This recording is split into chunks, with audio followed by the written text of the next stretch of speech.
हो रेडियो सान्वी 96.4।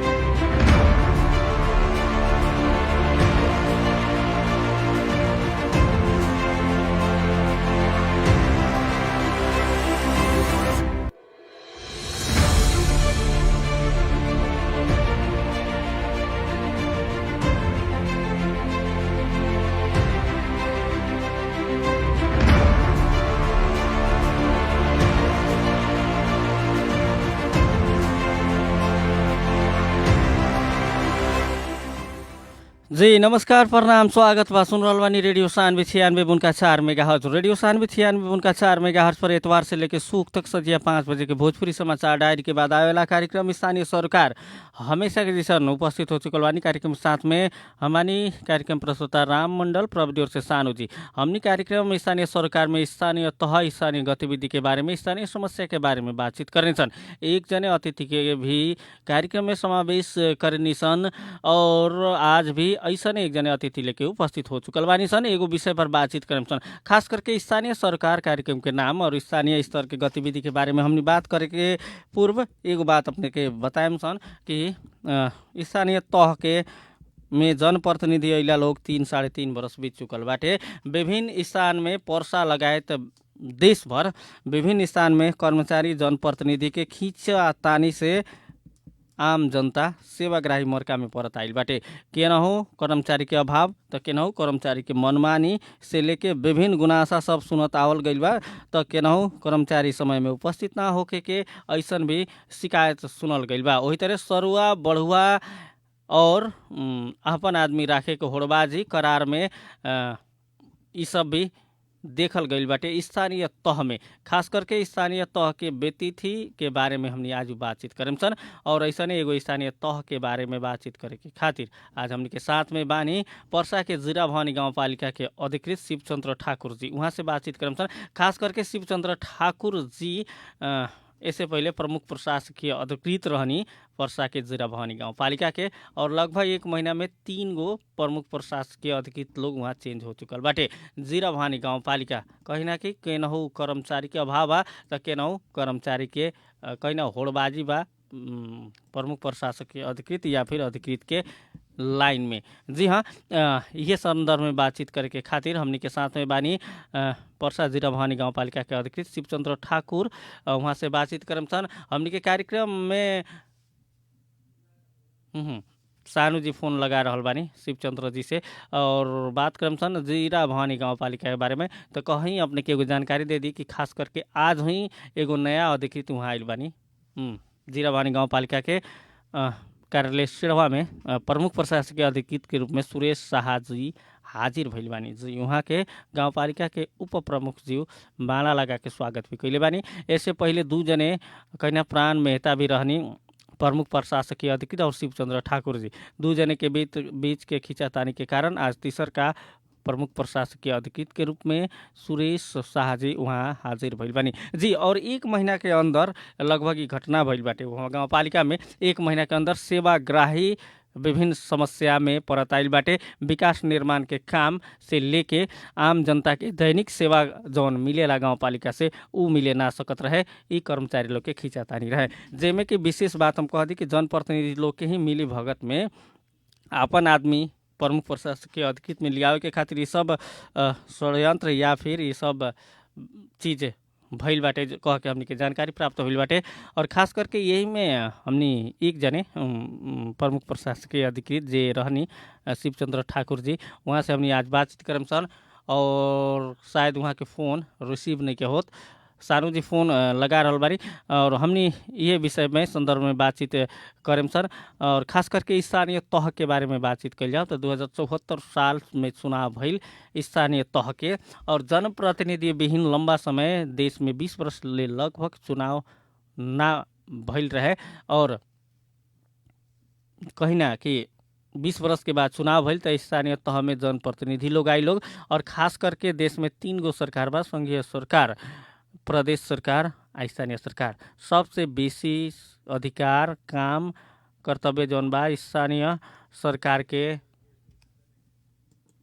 देवल गइल बा कह के, और अधिकार भी स्थानीय तह के बा, फिर भी अधिकार के कहीं ना कि मनमानी तौर से यूज करके या प्रयोग करके जनप्रतिनिधि लोग के रूप में जे आइल बा वडा अध्यक्ष, वडा प्रमुख, गाउँपालिका प्रमुख, महानगर प्रमुख से लेके उप प्रमुख या फिर कर्मचारी लोग के ई मनमानी हमनी स्थानीय तह में गुनासा शिकायत सब सुनत आइल बानी सन। खास करके विकास निर्माण के काम में कमीशन तंत्र हावी रहल बाटे और बजट हिना मिना करे के वही तरह आपन ठेकेदार आपन आसे पासे के नियुक्ति देवे लगायत ई सब व्यतीत हमनी सहजे देख सकतानी सन, खास करके स्थानीय तह में।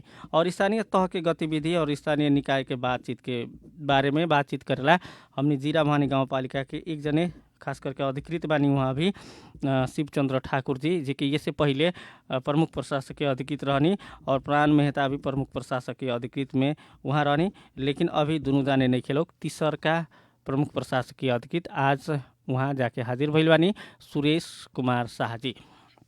खास करके ये 1 महीना में 3 गो प्रमुख प्रशासकीय अधिकृत लोग कैसे आई लोग और गाउँपालिका में ये सब के बारे में बातचीत करला हमने। गाउँपालिका प्रमुख से भी बात के लिए सन, लेकिन वहाँ के फोन रिसीव होके ना सकल ख। उप प्रमुख से भी बात हमने बिहान करके योजना में बानी सन, बिहान या फिर दूसर कार्यक्रम में वहाँ के अपनी समस्या के बारे में बातचीत करम सन। खास करके अभी के खातिर फोन संपर्क में कहीं ना कि शिवचंद्र जी नहीं आवे सकल और हमने के सानू जी फोन लगावे में व्यस्त बानी, खास करके वहाँ से बातचीत करे के खातिर। और अभी गाउँपालिका में शायद मीटिंग भी चल रहा बा, इतना जानकारी हमरा प्राप्त भइल का उप प्रमुख जी से।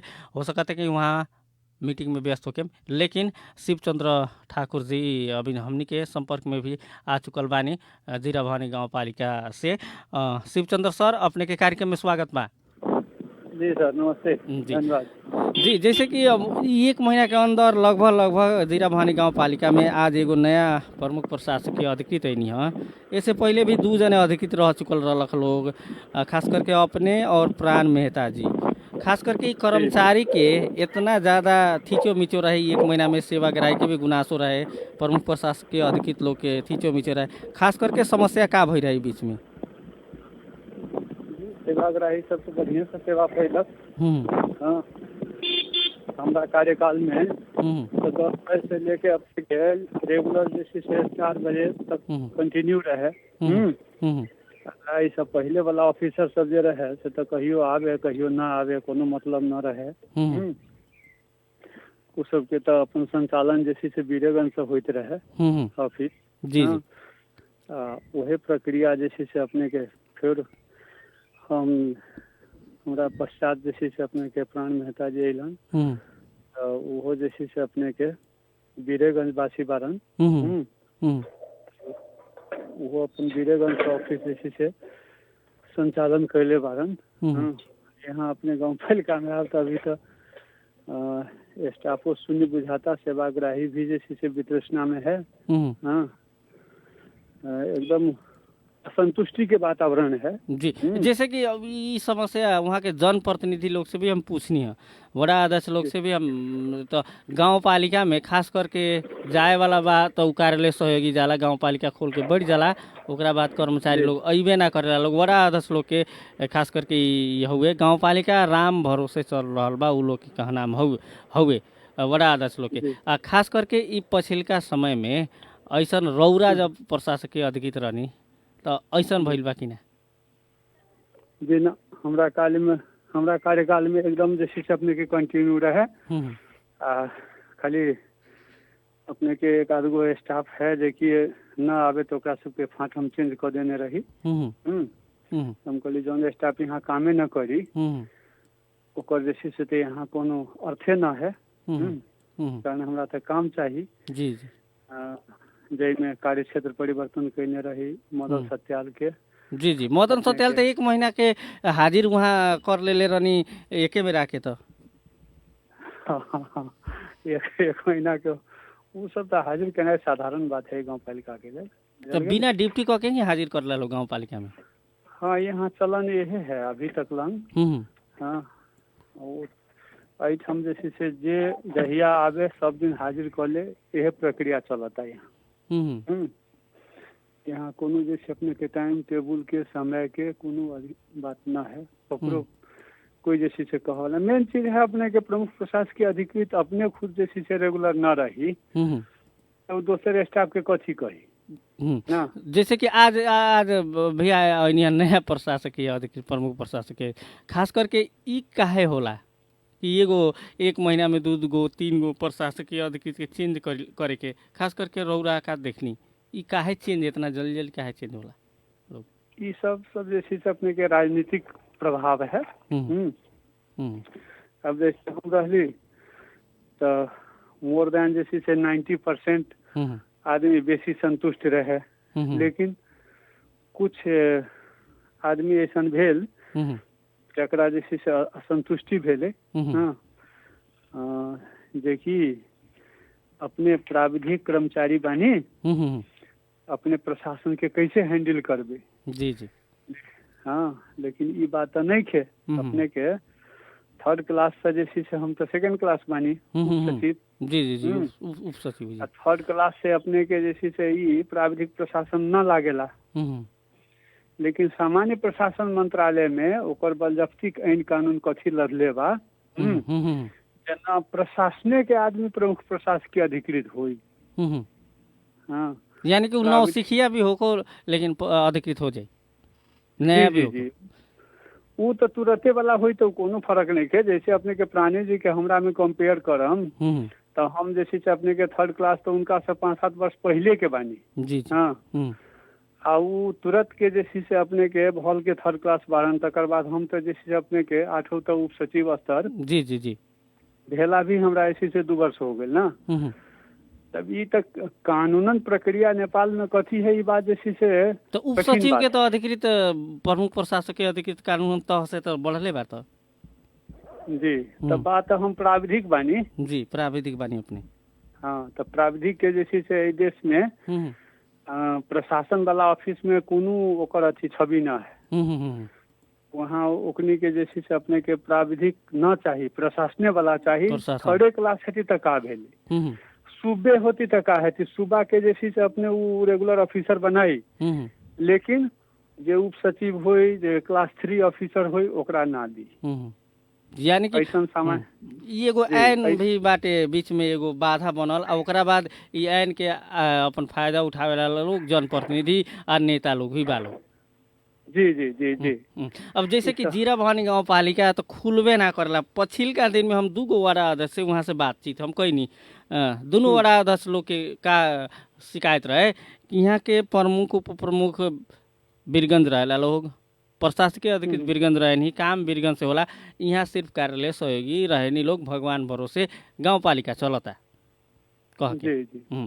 और जहाँ तक एकदम जायज कहला। तो खास करके अपने आई अपने आई तो सुधार कितना भइल, कितना दिन रौरा रहनी, राउर कार्यकाल कितना समय तक चल?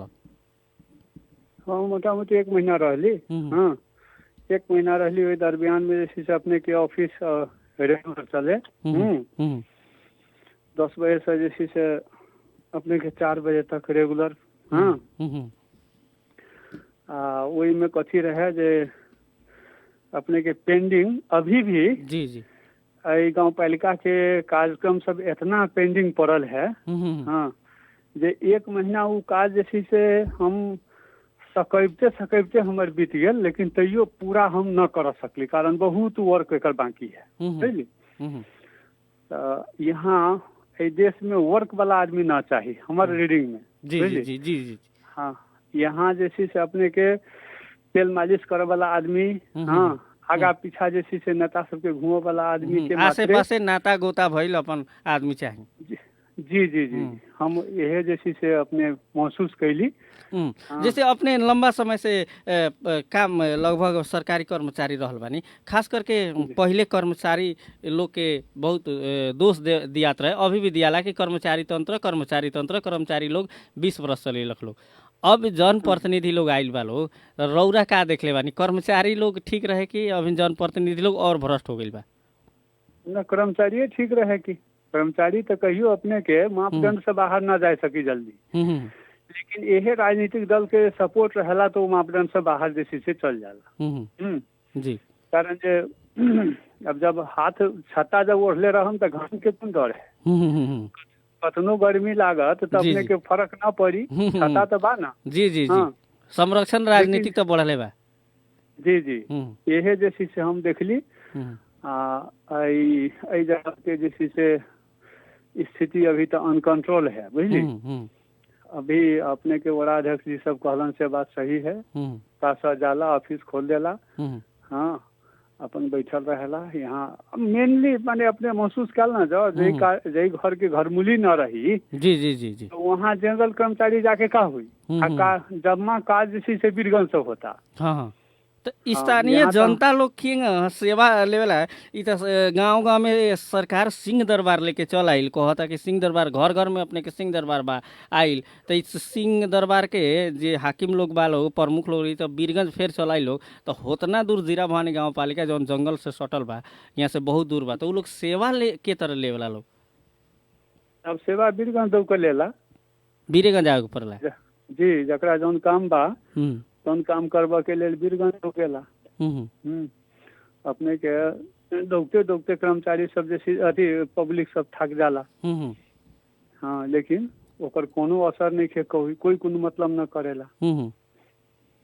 यानी कि समस्या जीव के तीव बा, स्थानीय सरकार अइला से कोनो फायदा नहीं है, कोनो फर्क नहीं है।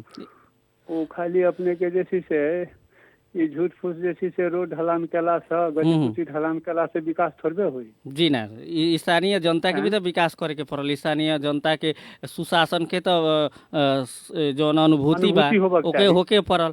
तो जब स्थानीय जनता जीरा भवानी के जनता बीरगंज आके काम कराई तो जन प्रतिनिधि लोग के भैला के कौन काम बा जी। तो अब बताइए खास बेनिफिट हम ना देखेंगे। यानी कि स्थानीय सरकार पूरा तरह से फेल बाटे कहीं ना जीरा भवानी गाँव पालिका के संदर्भ में राउर कार्यकाल में जहाँ तक देखनी हमनी तो हालांकि पूछले बढ़ल बानी सन, स्थानीय जनता से भी पूछले बानी सन, वहाँ के जनप्रतिनिधि से भी इससे पहले हम बात कैले रहनी। वड़ा अध्यक्ष लोग के बहुत गुनासा शिकायत रहे कि वो लोग प्रमुख लोग से बातें छोड़ दी, भेंटे ना होला लोग कह के रहे। जैसे कि एक महीना में तो रौरा लोग के जब चेंज कल गई, खास करके रौरा अभी कौन फाट दिख रहा बानी? हम पशु सेवा के पशु प्राविधिक जी हम पशु सेवा के जैसे से अपने संयोजक बानी जी। अच्छा तो एगो बात बताओ जाओ शिवचंद्र सर, पशु के जौन कार्य शाखा बा निरंतर चलेला कि ना, अपने जानी कि ना? जी हमार तो जैसे से अपने के 24 आवर्स जैसे से रात बिरात कोई पब्लिक आगो तो यहाँ खुला है, हम यही जगह रहबे करी ने। हाँ यहाँ ककरो कोनो शिकायत कर के जैसे से मौके न मिला, जैसे अपने के ककरो सिफारिश लेबा के किछो लेबा के जे अभी पोखरी ओखरी वाला सब आवेला सिफारिश के लिए, तो अपने देखम जे रात में आवेला जे डॉक्टर साहब हमरा सिफारिश कर हम लाई काहे न होई। तो हमरा फाट में जैसे अपने के कोनो प्रॉब्लम कहियो ना है, बुझल गेले जी जी। कारण जे हम रेगुलर यहाँ बैठबे करी ने, अपने बीरगंज ना रहनी कारण अपने गांव पालिका में ही रहनी वो के चलते। जी जी जी जी। अच्छा बढ़िया बात हो। जैसे कि पशु में खास करके अब बात कर जाओ, गांव पालिका का तो बहुत हमने कही ना, वो लोग भी सुनत हुए तो कह बुराई हो रहा बाटे। पशु के अपने के फाट के बात करें हम कि जैसे कि गांव देहात में उन्हें के हमने के एगो पशु जौन बा खास करके जौन पशुपालन लोग करेला या फिर एगो कीन बेच जौन बा अभी के नियम अनुसार एक वार्ड से दूसर वार्ड में कोनो भी चौपाया कीनतानी तो गाँव पालिका या वार्डा के सिफारिश रहल बाटे लेवे के पड़ेला। खास करके एकर व्यवस्था कैसन बाटे? जी अभी तक एकर जैसे से अपने के कारण नहीं के भइल, कारण जे जन चेतना में उतना जैसे से अपने के विकास नहीं के भइल। लोग जैसे से साधारण तरीका से वार्ड में सीधे ले जाला, लेकिन एक गांव पालिका से दूसर गांव पालिका में ले जाए कोई में जैसे से अपने के सिफारिश अनिवार्य हो गई है। लेकिन वार्डे पीछे नहीं है, वार्ड पीछे नहीं है, गांव पालिका पीछे रखल बा। तो जैसे जी, कि जी। जैसे कि किसान कहल जाओ पशु जे कीन बेच करेला वो भी किसान हुए तो वो लोग सेवा लेवेला गाँव पालिका खुलबे ना करेला तो सिफारिश कहाँ से लेवेला लोग? जी हमार फाँटे अलग बा यहाँ। अपने के फाँट अलग बा। जी हमार अब गाँव पालिका में तो जगह नहीं के बैठे के लेल। हाँ भाड़ा में बा वहाँ गाँव तो पालिका के ऑफिस भाड़ा में बा का? भाड़ा में बा जी। हम जे रहतानी हम्म, से पहले से पशु सेवा केंद्र जैसे से कह के ऑफिसर के दरबंदी यहाँ पहले से क्रिएट है। हम्म, हाँ हमार जैसे से अही में शुरुआते से डेरा भी ऑफिस भी संचालन कर रहल बानी। यहाँ जैसे से अपने के ककरो कोनो जैसे से असुविधा आज तक नहीं के भइल। होबा सकेला मर्यादा पुरुषोत्तम श्री रामो रहलन उहो सबके संतुष्ट न कर सकलन। जी जी जी। हाँ खास करके क्वेश्चन लेकिन सेवा ग्राही आवेला लोग गांव देहात के अपने के पशु के बारे में खास करके सेवा ग्राही क्वेश्चन समस्या लेके आवेला लोग। अभी अपने के उपचार जैसे से बकरी के हो गए, गाय के, भैंसी के, रंगा के, बंगूर सुंगूर कुखड़ा यही सब जैसे से जौन पशुपालन में आबद्ध किसान सब है उ सब अपन अपन समस्या लेके आला। कहियो ककरो जैसे से घाव हो गए, कोनो बीमारी हो गए, कोनो जैसे से अपने के पोखनी बीमारी पकड़ लेलक, जड़ आ गेल, ई आदि सब समस्या सब जैसे से लेके सब आदमी आवेला। कोनो आदमी जैसे से फिकल एग्जामिनेशन, फिकल के अर्थ हो गए गोबर जांच करवा के लेल। जी तो जैसे लैब के ये सब जांच करला उपकरण सब पर्याप्त बाकी ना गांव पालिका में? जी जी जी बाटे हजूर। यानी कि अपने के शाखा कहीं ना गांव पालिका जिंग अपन काम करो लेकिन अपने अपन शाखा में तटस्थ बानी, अपन शाखा के अच्छा से चला रहल बानी। जी जी जी में शिकायत जैसी से हमरा अपना बुझाता जे कि शायद न होबे के चाहिए। कारण हम जैसे से रेगुलर बैठबे करी नहीं यहाँ से बीरगंज के यदि कामो भेल तो हम 2 घंटा 4 घंटा में जाकर समाप्त कर फिर चल आएंगे। कारण जे हमारे बसोबासे ही हमें है। हाँ तो हमरा सब प्राय जैसे से असुविधा हुई से हमरा तो नहीं के विश्वास लागेला। लेकिन अपने के पहले ही कहलिए जे आप सब नर होत न एक समाना, सबके एके रंग के तो जैसे से पुगनाइयो सामान कहनाई कनी कठिन हो जाए। लेकिन सकभर हमर प्रयास रहेला अपन व्यक्तिगत हिसाब से जे पब्लिक में बढ़िया संदेश जाओ, पशु सेवा के तरफ जैसे से आकर्षण बढ़ो। लेकिन जना अपने क्वेश्चन कैली जे स्थानीय सरकार गठन सिंह दरबार जैसे से स्थानीय स्तर में अले तकर बाद हम व्यक्तिगत तौर से बड़ा खुशी रही। हम कुछ कहली जे पहले टॉप टू बटम रहे ना प्रोग्राम सब, लेकिन अब जैसे से बटम टू टॉप जैसे से जो शुरुआत भेल अब जैसे से अपने के डायरेक्ट प्रोग्राम सब करम में देखावा में पब्लिक के सामने जैसे से बढ़िया हमरा उपलब्धि मूलक काम होई से कह कर अपेक्षा रही रख ले। लेकिन वैसा नहीं के भाई, लेकिन ओकर उल्टा जैसे से विपरीते हो गए, विपरीत पहले से और खराब हो गए। जी शिवचंद्र सर कार्यक्रम में एक खातिर धन्यवाद। अंत में थोड़ा सा शब्द कहें गाँव पालिका या फिर के जनता के खातिर अपन कृषक लोग के खातिर। जी जी हम यह अपने के सब आदमी से आग्रह करम जे सब आदमी अपना अपना ढंग से यदि नागरिक सचेत रहे हाँ तो जतेक प्रतिनिधि हुए अथवा कर्मचारी हुए आप से आप जैसे से अपने के सचेत हो जाए, कार्यक्रम जैसे से सुचारू हो जाए।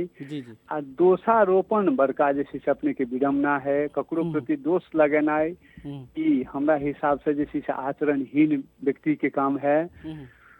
सकभर जैसे से हम कहिने जे अपन अपन दायित्व की है, अपन कर्तव्य का बा जैसे से अपने के बूझ के पूरा करे जिम्मेवारी जैसे से पूरा करी। यही हम सब आदमी के कहम और साथी भाई सबके जैसे से सब आदमी के जे कोनो बात न बुझले हुई है से आदमी संबंधित फाट सब में जैसे पशु सेवा फाट है, कृषि सेवा है, स्वास्थ्य है, सामाजिक सुरक्षा है, अन्य सब जितना जैसे से अपने के फाट सब है, सूचना अधिकारी से कुछ जानकारी हो जाए, फोकल पर्सन सब बाटे, अध्यक्ष जी बारन, उपाध्यक्ष जी बारन, ओडा अध्यक्ष सब बारन, इनका सबके सक्रिय रोल में तो ये अपने के आम पब्लिक परिचालित हो करके जैसे से अपन समस्या रखी है, समाधान करी है।